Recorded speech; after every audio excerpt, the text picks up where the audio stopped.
Buenas noches, queridos compañeros y distinguido profesor. Mi nombre es Meregildo González José Manuel, estudiante del segundo Bachillerato General Unificado para el UA. El tema que a mí me fue asignado es el cerebro humano. Como podemos ver, el cerebro humano controla lo que nosotros pensamos, lo que nosotros sentimos, lo que nosotros aprendemos, nuestros movimientos. También el cerebro controla nuestros latidos del corazón. Y todo es, también el cerebro es considerado como una computadora central, ya que almacena información tras pasando el tiempo. Todo esto es gracias a la médula espinal, que contiene nervios internos, también unos filamentos que ramifican a todas las partes del cerebro y a todas las partes del cuerpo.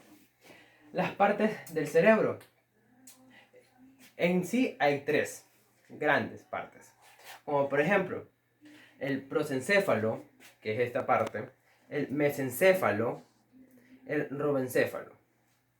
Ahorita le voy a hablar sobre el prosencéfalo, o mejor conocido como cerebro interior, ya que esta es la parte más voluminosa y compleja del cerebro.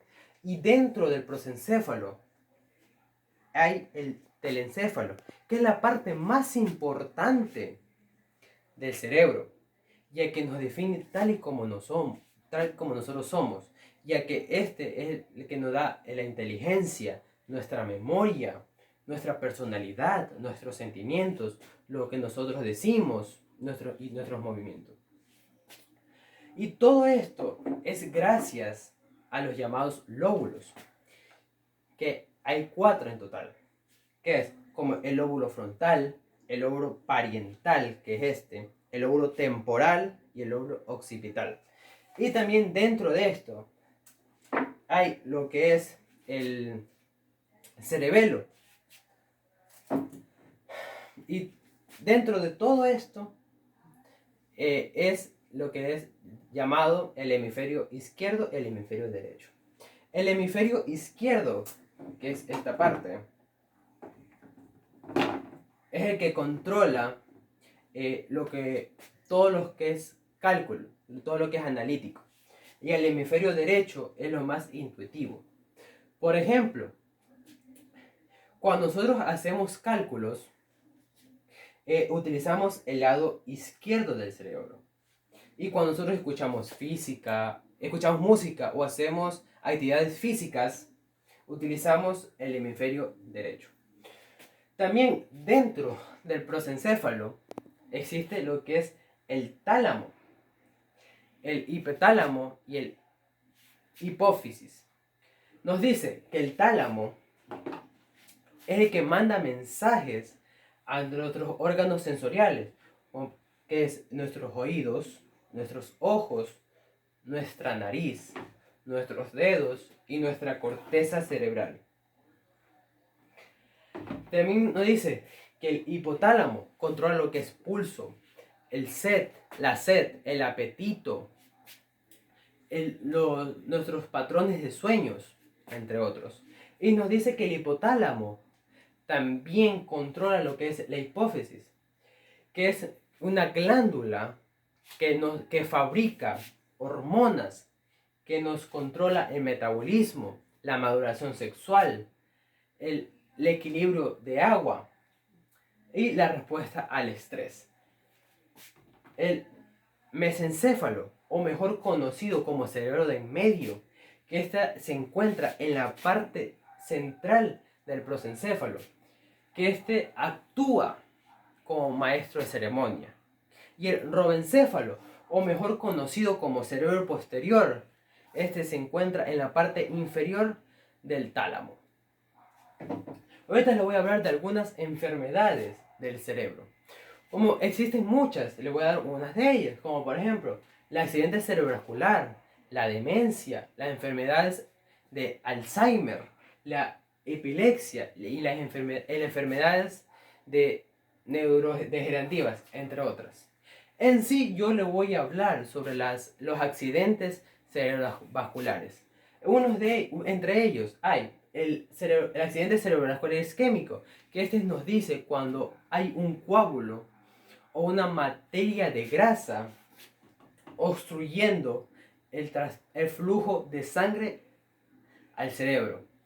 Otros también hay el accidente cerebrovascular hemorrágico, que esto sucede cuando hay derrame de sangre en el cerebro. El ataque isquémico transitorio o mini derrame, que esto sucede cuando el accidente cerebrovascular es temporal o de corto tiempo. Y también hay el accidente cerebrovascular por disección en la arteria cervical, que esto es producido cuando se rompe una arteria del cuello. En sí, yo le voy a hablar sobre el accidente cerebrovascular isquémico, que esto sucede cuando no hay suficiente flujo de sangre hacia el cerebro, que esto puede producir que nuestras células del cerebro se dañen o hasta incluso llegar a morir. Si se afecta al lado izquierdo del cerebro, nuestra parte derecha del cuerpo queda totalmente paralizada. Y si afecta al lado derecho del cuerpo, el lado izquierdo queda paralizado. Los efectos pueden ser leves o graves, transitorios o permanentes.